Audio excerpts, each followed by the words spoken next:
Welcome back, America. This is the second episode of the Freedom Folks. Today, we break down the American Jobs Act, President Obama's plan to create jobs now. Well, let's find out if it's really good for us.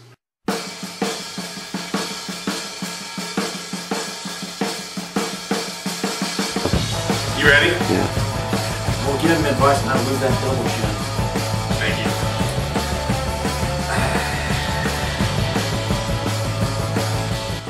Before we start, we headed over to UCR to find out what the students there thought about the bill.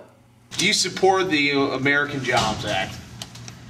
Yes, Okay. except there should be extra zeros added to some of the stuff because it's time for this to be a place for the lower middle class again. Any idea is good, pretty much. I mean, we need to do something, so... I'd say it's another waste of taxpayer money. What got us out of the last Great Depression wasn't FDR's What do you think? program. It was a war that got us out last time. Already wasted $1 trillion in stimuluses. It didn't work the last time. What is $500 billion more going to do?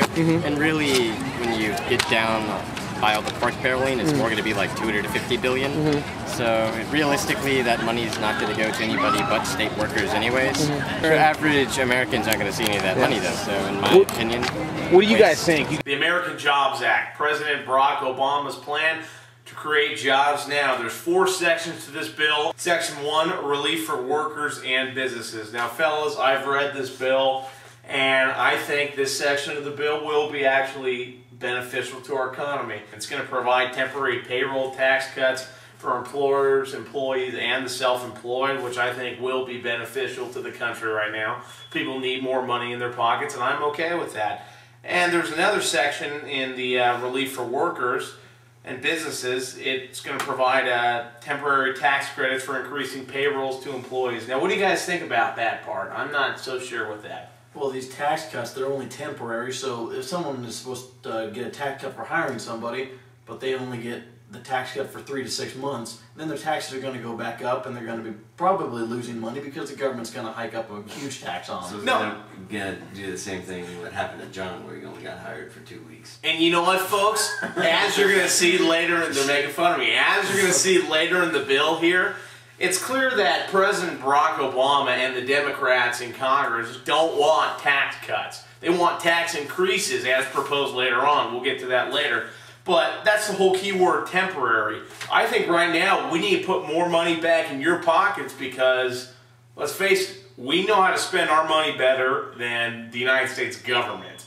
Or, you know, they could waste $584 million on Solidrine, or what was that company out here in California? I have no idea. Yeah. Solyndra. Or we could Solyndra. So Title II, Title I, I'm completely for. I think we need to provide tax cuts for employers, employees, and the self-employed, and also give tax credits for folks for increasing business, expanding their business, and also increasing the payroll of employees. But one minor part of this title needs to be changed. We need to take that temporary, we need to slash it out, and we need to make that permanent. Put more money in your guys' pockets. What do you guys think? Yeah. If you only have a temporary tax cut, that's not going to do anything because then you're losing more of your money. If the business that hires you has to increase their taxes, they're either not going to be able to keep you and you're going to have a job for 3 to 6 months. That's not going to help. Or you're going to get a massive pay cut, which is not going to help either because a lot of people are barely getting by as it is. And so I'd like to pose this question, America. More money in your pocket every 2 weeks when you get your paycheck? Or more money taken out to failed government programs? Do you think that'd be beneficial for America if you had more people spending money in the ways they know they need it? Well, that would create more jobs in the long run. I mean, considering the fact that you have to have people selling the product to begin with. And if people have more money to spend, there's going to be more and more people who show up buying stuff. Actually, at this point, it would hurt me because I'm getting all funding from the government. I wouldn't think so because people don't know how to budget their money. So it'd be the same thing. People would spend all their money. We'd be in the same situation. Any extra money is good. Yes. Perfect. Oh, yeah. Yeah, I mean, I think it would, 10% is 10%. I mean, I think there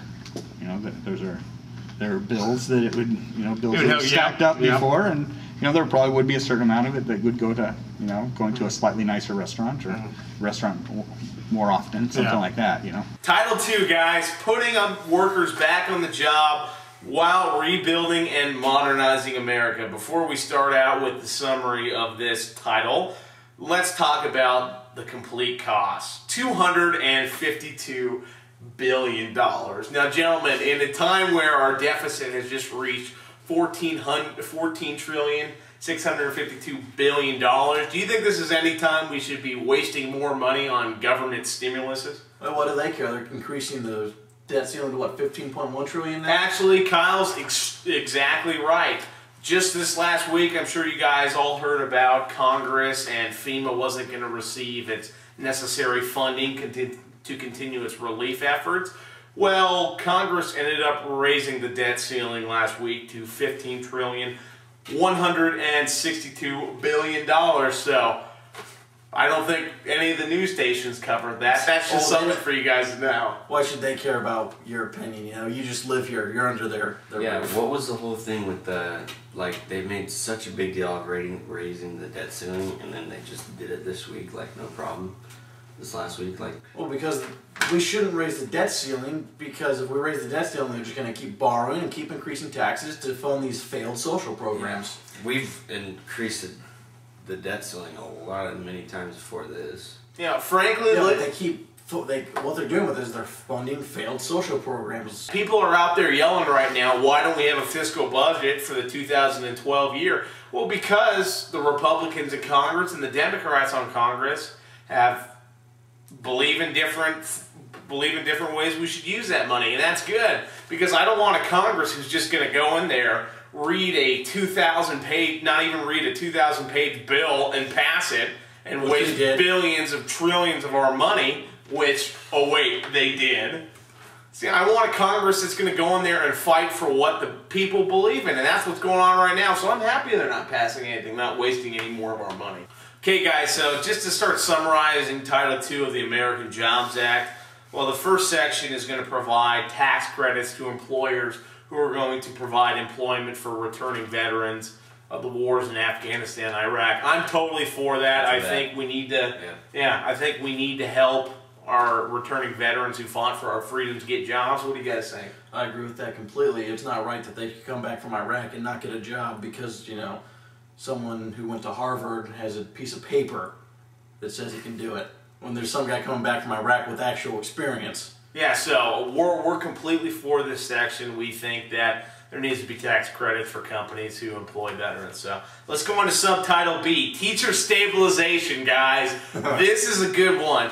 Now, before we get going, I just want to say I am not at all against teachers. I think teachers are a vital part of our country, and they educate our youth and help make them better and to help make them into productive members of society. So long as they don't try to push their views on us, like some of my teachers have been doing recently. College teachers have been doing recently. But the teacher stabilization, okay? Now remember, President Barack Obama said that this bill will create jobs now. Well, we have the fine print right in front of us, and let's just read it to you. Teacher stabilization. This section will provide $30 billion to the states to prevent teacher layoffs. Why is the federal government writing the paychecks for state employees? Do you guys understand that? Because the only conclusion I can come up with is the states can't afford to pay their employees. So the states must be going bankrupt. So now they're relying on the national government to pay for their employees. The state doesn't know how to manage its money. I mean, as you can see from our interviews, this guy said it would cost $8 million to pave a square mile. The estimates are that if we were to resurface that road when the economy is humming, it costs about $30 million a mile. Right now, it costs between 6 and 10. I bet you could get a private sector to pave a road for much less than $8 million for a mile of road. But we're not finished. It says to prevent teacher layoffs and then also to support the creation of additional jobs in the public early childhood, elementary, and secondary education systems for the 2011, 2012, and 2013 school years. So that $30 billion is for a period of 2 years to prevent layoffs for teachers. Obviously, teachers who the government can no longer afford to pay. and to create additional jobs. I don't understand how you can create additional jobs while preventing layoffs. Temporary. Huh? Sounds like this whole entire bill is just temporary. It is. It is temporary. How many teacher layoffs is it preventing?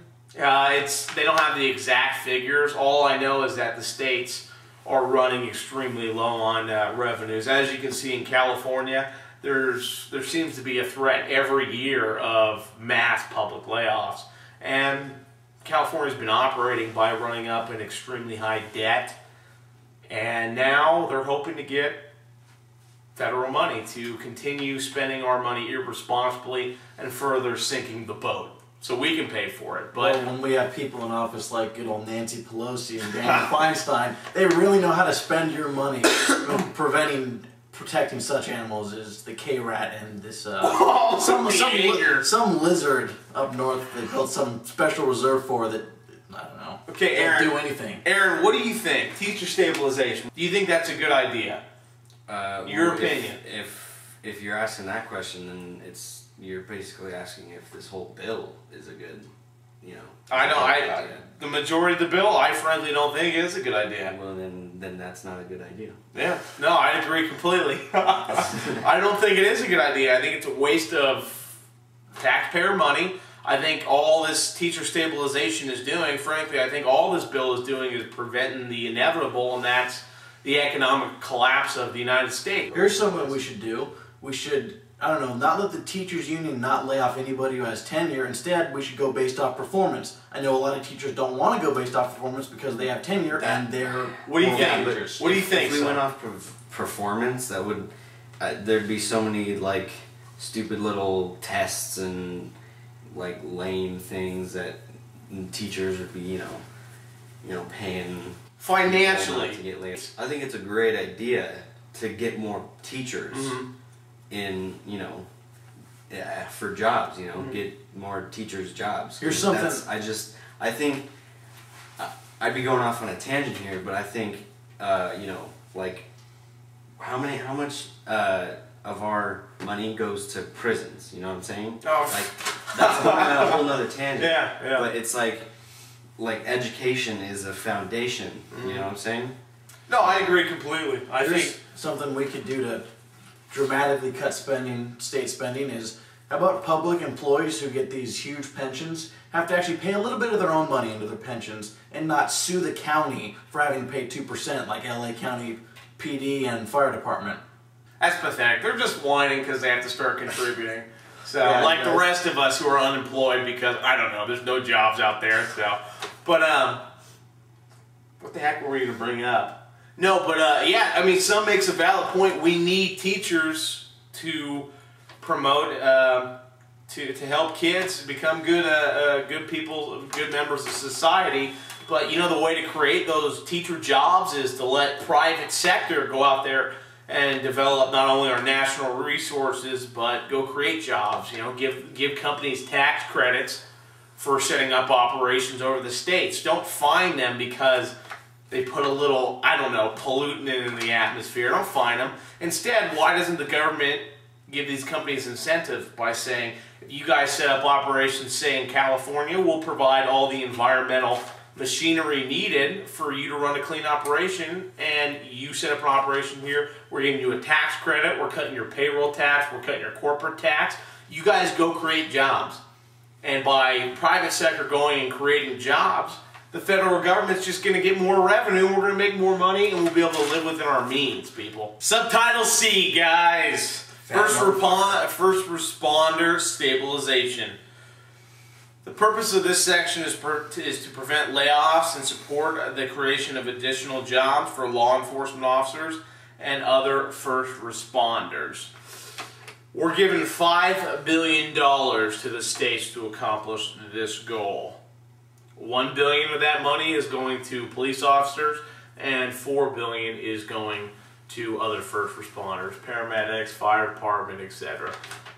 What do you guys think about this section? I can tell you right now, I have the same view on this section as I do with teacher stabilization.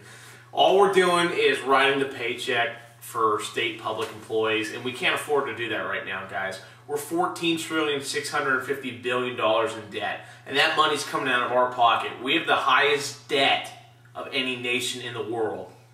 What do you guys think? Well, I'm all for the, hiring more people, except for police officers. All they seem to do is give tickets anyways. Really? Really? Yeah, really. Okay. I mean, there's a few who do something, but I mean, they get a call, some chick's getting murdered, but they're too busy getting a guy a speeding ticket because it's easier. Come on, they don't want to pay 2% pension. You think if they had a quota, you think they would be giving out as many speeding tickets? I think they do have a quota. They just don't call it a quota. No, they do have a quota. Yeah, if they didn't have a quota, saying if they didn't have a quota, if they didn't have a quota, you think they would care? I don't think so. As much, you know what I'm saying? No. Unless people were going like 20 plus. Yeah. I mean, towards the end of the month, you'll get a ticket for going like 3 miles an hour over the speed limit.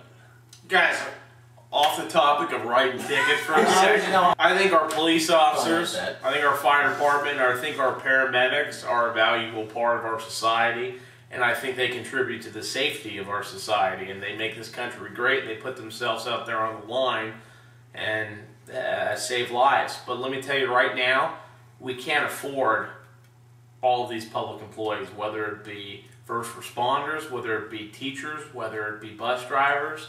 We can't afford them right now because the government has spent money irresponsibly. I'm all for these people too, but one thing they're going to have to start doing is contributing a little bit of their own paycheck towards their own pensions. Like everybody in the private sector with a 401k. When they retire, their business isn't going to pay them 90% of what they were making each year after they retire because it's not fiscally responsible. You can't do it. You can't support a society that way. Any companies out there right now, guys, that used to have pension programs for their employees have either canceled their programs because they can't afford them, or they moved their operations overseas because they can't afford them.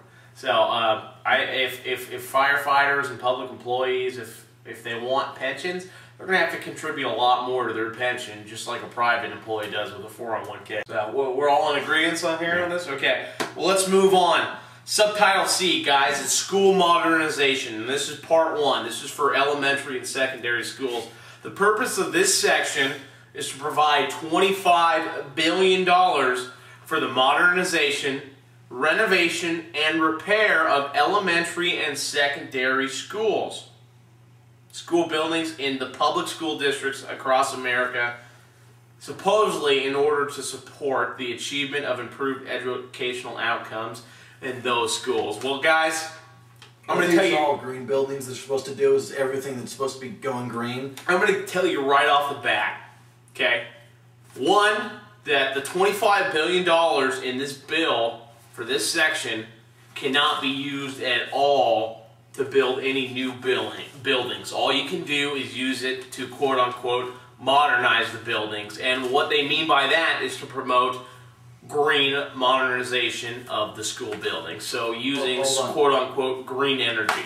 So let me get this straight. They can't build anything new, but they can modernize. So say they have an incandescent light bulb somewhere, they got to replace that with a fluorescent. So how's that supposed to create jobs? Supposedly it's going to create construction jobs. I guess it's going to create these educational experience. I guess these is one of these new green collar jobs, which means that they're probably going to just fire all the old janitors and hire green collar janitors. You know what? I'm all for alternative energy. That's cool. Let's save the environment. Okay. I don't want to go out back and go kill Bambi. Okay. But we cannot afford wind power. We can't afford solar panel power. We can't afford this green energy because, one, it's not efficient. It doesn't produce enough energy to power these buildings. We need to use right now the resources we have. We need to use oil. We need to use coal. We need to use nuclear energy. Do you guys know 1 kilogram of nuclear energy has enough energy to power the entire state of New York for 3 months? And we're stuck on using some windmill to power a whole building in downtown Los Angeles where there is no friggin' wind. Those windmills over in the desert on your way to Palm Springs, those provide enough energy for the whole city. For Palm Springs, and that's it. And there is how many square miles of windmills there? A lot. Versus 1 nuclear reactor, and I know everybody's afraid of that word for some reason, but nuclear reactors are pretty safe if, I don't know, they're managed correctly. Yeah, so, you know, again, school modernization, they're wording these subtitles in this bill to appeal to the American people. Because what happens? They know people aren't going to read them. We look at, I mean, when you hear, hey, let's help the kids, do you want to go against that? No. But none of us do, but when you read the real components of the section, school modernization, you find out that it's completely opposite of what they're talking about. So let's go on here to the second, part 2 of subtitle D, school modernization. It's providing $5 billion to community college modernization. Essentially, it's the same thing as elementary and secondary school modernization, promoting green energy, green building, green this, when we don't have the money to do that right now. And it's wasting taxpayer dollars because it's not going to create new jobs. It's going to waste money. We can focus on green things when we aren't in so much of a debt. Yeah. We can focus on green things when we don't owe $15 trillion to... How about we can also focus on green things as long as we're not flushing out all the other jobs. Agreed. To put That's a well-made point. Because we're flushing out all the regular jobs to put these green jobs in, and so for every one green job created, you lose 5 other jobs. Yeah. That's one thing we can't afford. I don't think we're at a point right now, guys, technologically and economically, to switch our whole infrastructure in the United States and the world, furthermore, to completely new alternative energy, because the world runs on oil. And even if we have climate change going on in the world, guys, if the United States and the majority of Europe goes to green energy, well, what happens to a country like China, India, and Brazil, who don't have any environmental regulations at all? Is that going to stop climate change if we just do it? So either way, we're wasting money, and we're not able to compete economically and socially with countries like China, India, and Brazil. So another funny fact about all these green jobs, especially green cars, real big right now, like the Prius. You get a Prius, you're saving the environment, good job. You drive the Prius, you're saving gas, you might be doing save gas, but to produce that Prius, all the nickel that they mine, very dirty process, pollutes a lot. The process of making the nickel into a battery, you've put more greenhouse gases into the air than 30 years of driving an H1 Hummer. What do you think about that? Don't believe me? Look it up. any more points on this section? We're ready to rock. Okay. Subtitle E, guys. Now this is a section that I agree with completely. There's some little elements of it that I would change, but overall, okay? It's Subtitle E of Title II, and the title is Immediate Transportation and Infrastructure Investments. And the purpose of this section is to provide $92 billion in immediate infrastructure improvements across the United States. The funds will be allocated as followed. $2 billion in grants for aid for airport, $1 billion for next generation air traffic control advancements, $27 billion for highway infrastructure investments, $4 billion for capital assistance for high-speed rail corridors. That's one of those sections I don't agree with. He's a pilot and he likes to drive fast, so yeah, he agrees with it. $3 billion for transit capital assistance, $6 billion for states of good repair, and $6 billion for transportation infrastructure grants and financing. Let's talk about this, okay? The History Channel just ran a special about America's infrastructure and how how it's collapsing. America is facing a problem. We don't have the infrastructure in this country currently to compete with emerging countries in the 21st century. And in order especially Brazil, believe it or not, Brazil is actually developing quite rapidly. And in order to support economic growth in this country, you need to be able to move goods from point A to point B relatively quick. So I think in order to promote a good economic future for this country, we need infrastructure investments. We completely need infrastructure investments. And especially highway. I was going to say, doesn't that include highway? Yeah, especially highway. I don't know, people won't know about that in like Dakota, North Dakota and stuff like that, but over here in Southern California, it's just like... Yeah, in Southern California here, it's just patch and pray. You know, you drive down the freeway, it's just covered in tar, and that only lasts a few years before it's just a big pothole again. Most days, guys, to make it from Orange County to Riverside, which is 40 miles away, during rush hour, which is in the morning and the afternoon. It takes about 3 hours. So we need to widen the freeways. We need to improve the freeways, not only in real populated areas, but I'd say nationally, to be able to compete with countries in the 21st century. What do you guys think? Yeah, agreed. Now let's talk right here. I'm all for improving airports. That's essential too. Air traffic control, I'm okay with that. 3 things though. 3 things that I'm not for in the American in improving infrastructure investments. Point number 1 is that we have to use green energy to do that. Let's use what we have right now so we don't waste money. Point 2, if this is passed, it's going to create the American Infrastructure Financing Authority, which is another government bureaucracy that we don't need. And point 3, high-speed rail. Guys, right now, we don't need to waste $4 billion on high-speed rail. We have roads here in America. We're an independent people that has always relied on automobiles and road. Let's use what we have and not get high-speed rail. Let's think about using green energy to create the roads. That's going to hike up the price that it costs to make these so much higher. We're not going to be able to get as much done. If we just get them done with the technology we have and not worry about, you know, the environment so much with creating roads, we can get a lot more accomplished with a lot less money. What do you think? You agree? Yeah. Okay, well, okay. Let's use what we have. Let's make some money. And let's put more money in the people's pockets so that the people can remain free and able to pursue their dreams. All right, guys. Title 3 of the bill, Assistance for the Unemployed and Pathways Back to Work Program, okay? Subtitle A of this section is Supporting Unemployed Workers. Part 1, Extension of the Employment Compensation and Certain Extended Benefits Provisions, blah, blah, blah, blah. The purpose of this section is to extend the unemployment compensation and certain extended benefits provisions and establishment of self-employed assistance to this program. How are we going to pay for this program? Well, we have it right here. This section of the bill shall be paid for with funds from the general fund of the Treasury without fiscal year limitations. So the Treasury can spend any money they want. They got a blank check. This is to give the Treasury a blank check. Think about that. What would you do with a blank check? Look at this smile on old Sam's face. When we said blank check, don't they have a blank check already?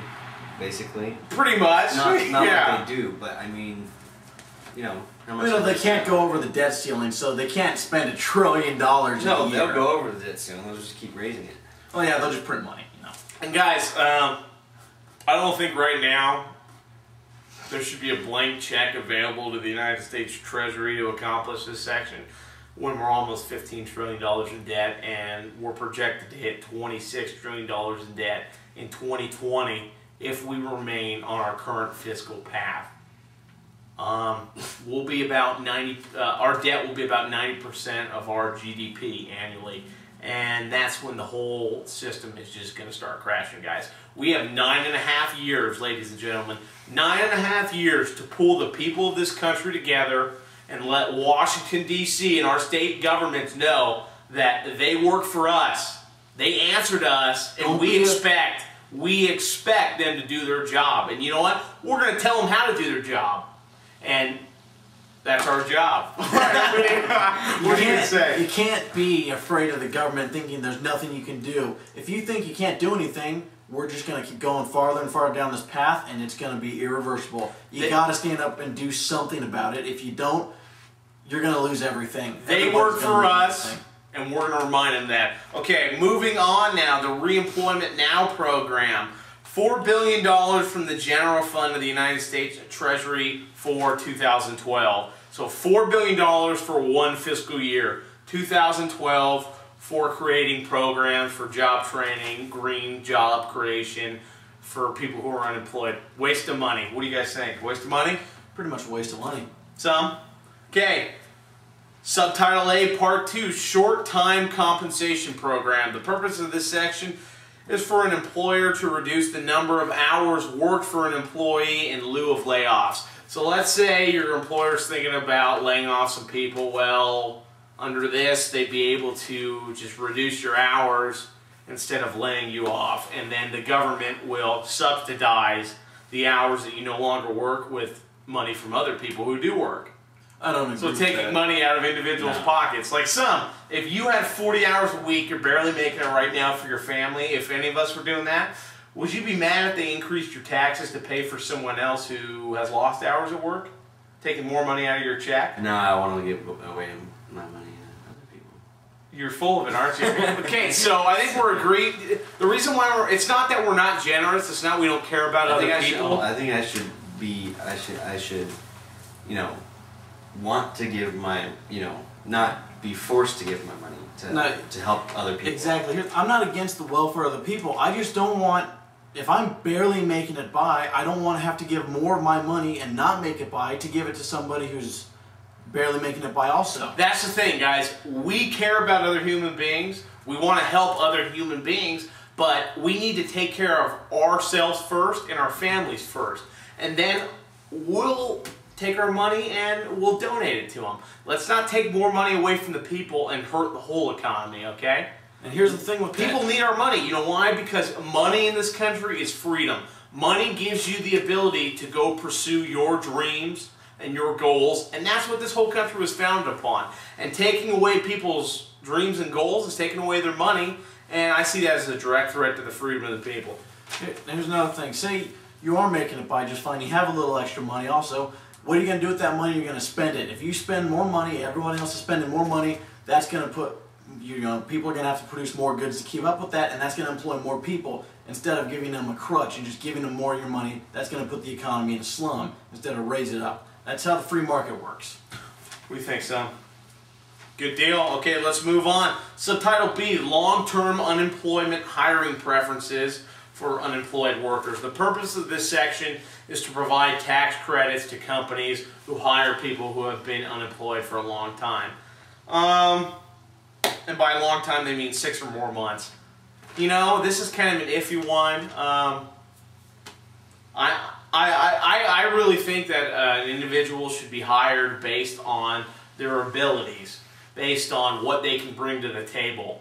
So, you know, I'm kind of against this because I don't believe in enforcing. They should hire based off of experience, and not only experience, but education does play a factor in there.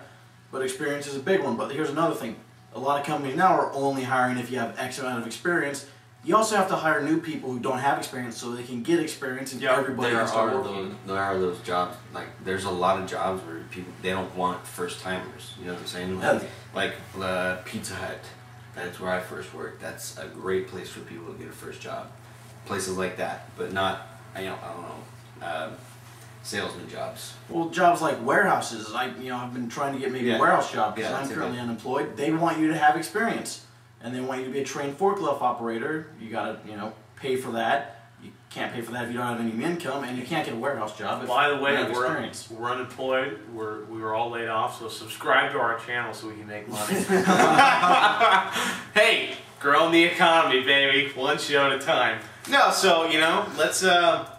I think companies should hire people based on what they need and based on what the individual will bring to the table. So let's move on to the next section here. Subtitle C: Pathways Back to Work.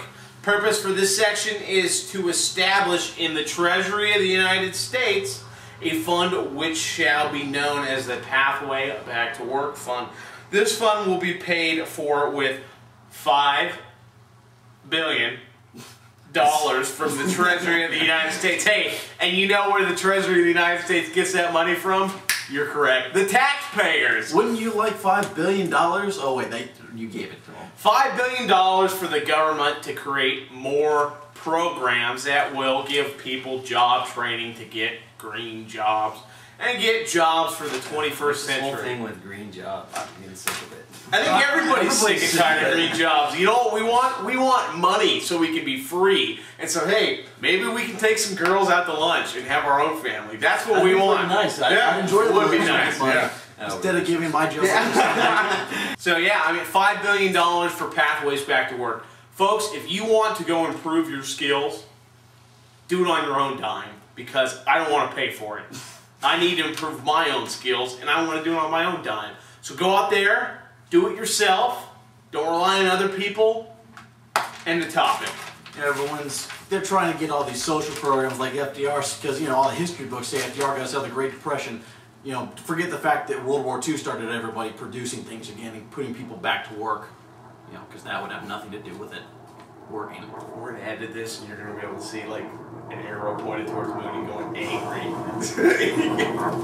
Yeah, I mean, seriously though, is working a way to get out, or is social programs a way to get out? I agree. I think in order to get out of this economic recession, and we still are in a recession, I don't care what the economists say. The economists paid off by the government. You can sit and read a book and claim you know a lot about the economy, or you can be us who are experiencing, I don't know, not being able to get a job even though we search all day. Or you can be the guy get up at 5 a.m. every morning going to bust his butt to make it. He knows how the economy's going. Not Mr. Joe Schmo. Okay, so next subtitle D. Prohibition of discrimination in unemployment on the basis of individual status as unemployed. So employers can no longer discriminate against hiring people who have been unemployed. Employers wouldn't be able to post ads like need not apply if unemployed. You know what? I'm for that one because I think everyone should be able to apply for a job. Yeah. I agree with this too, but I'm sick of this word discrimination. Apparently it's impossible to discriminate against certain people.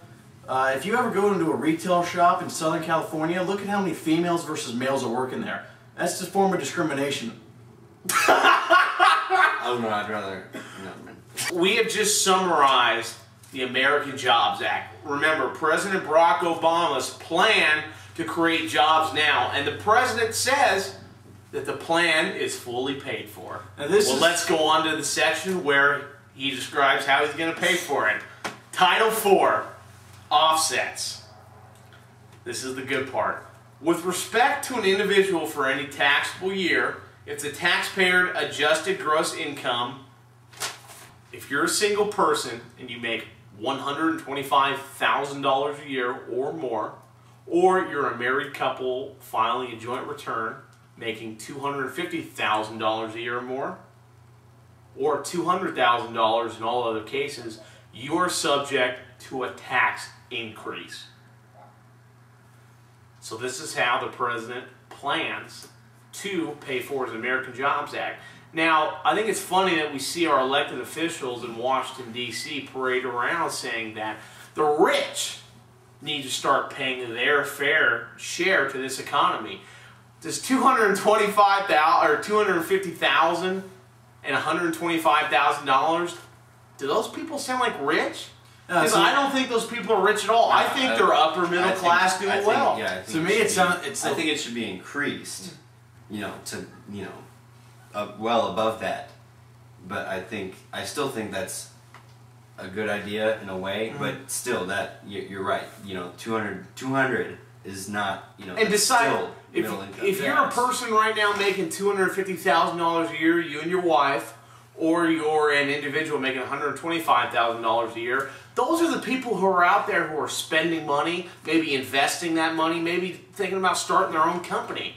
And those are the people that are going to grow jobs and are going to grow the economy and in turn create opportunities for individuals to better themselves. So why would we raise taxes on those people? If we want to get a better economy right now, if we want our economy to grow, let's give them more of their money so they can go spend it in ways that are going to benefit them, and through benefiting themselves, it's going to benefit other people. Because that money just trickles down. There's another thing. Real quick, we're going to get a lot of flack from folks for that trickle-down statement, trickle-down economics. People are going to be pissed. All right, go for it, dude. I bet you there is a lot of people thinking $125,000 even is a lot of money. You know, people like me, that is a lot of money a year. But to people who I don't know have families, maybe there's a single parent out there. They're still paying for loans. It depends. If you're making $125,000 a year, remember you most likely went to college and you have a massive debt to pay off. You have a vehicle payment, insurance, house payments, a house payment. You might, if you have kids, you got to pay for those children. I mean, you got to pay for all this stuff, and that's not a lot of money when you have all these things to take into account. I agree completely. So, what do you think? So, if we're going to raise taxes, guys, let's raise them on people, say, who make $1 billion a year. So, ladies and gentlemen, we just summarized the American Jobs Act for you. We broke it down and we told you what it's really going to do. And we don't think it's going to create jobs. We think temporarily. It'll temporarily create jobs for 3 to 6 months till the taxes come back up. We think in the long run it will actually prolong our economic situation and cause an economic collapse. So folks, we urge you to call your congressman, your senator, and the president of the United States and tell them to vote against the American Jobs Act. And for more information, please subscribe to our page. Guys, thanks for stopping by. Cody, what do you think of this bill? 5-year-old. He knows what he's talking about.